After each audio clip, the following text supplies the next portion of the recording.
Hello everyone, I Shilpa Bhandari, Faculty of MBA Department from Technia Institute of Advanced Studies. Today I am going to deliver a lecture on the topic Tax Efficient Compensation Package. So let's understand what is Tax Efficient Compensation Package. It is generally observed that in the first quarter of a new financial year, many employees basically decide the salary of their employees for the upcoming financial year basis on the performance appraisal of the last year.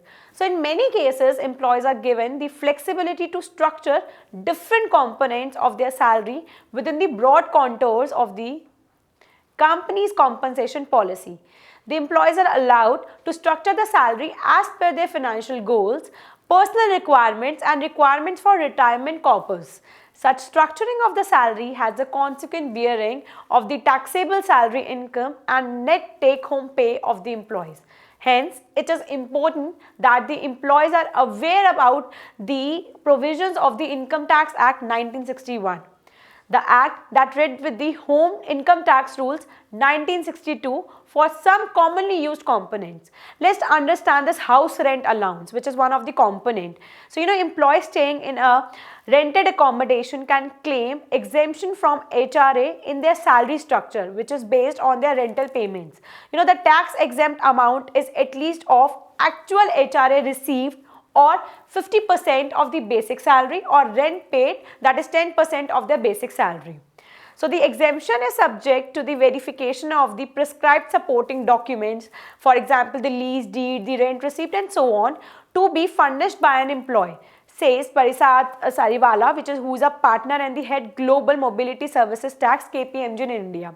So another component is the leave travel allowance, that's called LTA. Exemption can be claimed against LTA for the amount spent by the employee on personal travel within India for himself or herself and specified family members. So this exemption is subject to the prescribed limit depending upon the mode of transport, whether it is air, rail or train or road, and can be only claimed twice in a block of 4 calendar years.